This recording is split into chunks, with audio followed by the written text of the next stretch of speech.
Trade war only getting hotter. What's your reaction? Wow.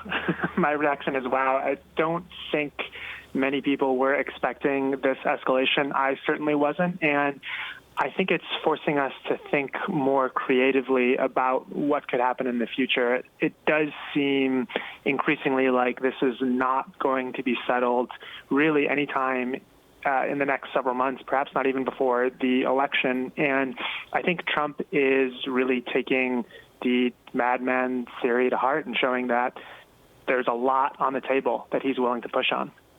You studied the relationship between the U.S. and China for a very long time, and there certainly hasn't been this kind of disruption in that relationship for decades. How do you think what is happening right now will historically be viewed in terms of U.S.-China relations?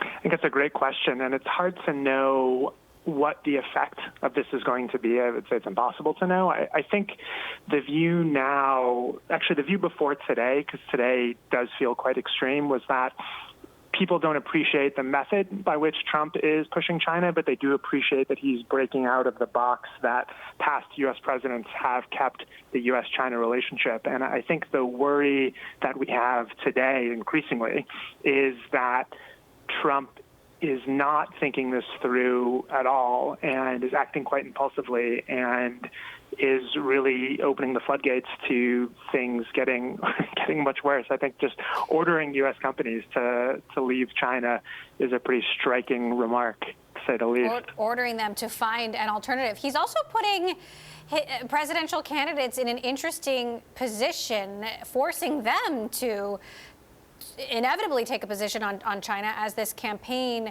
draws out. And what do they do in that predicament?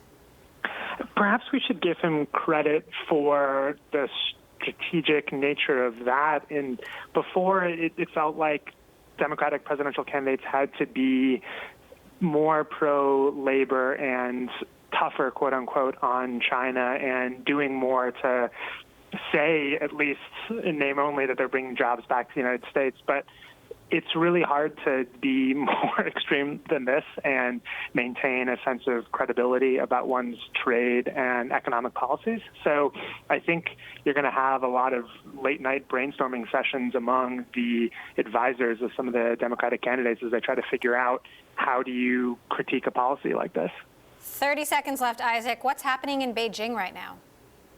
I think probably similar to what's happening on the phone right now. Shock, amusement, perhaps a little bit of fear. I think I would be surprised if they were less surprised than I am.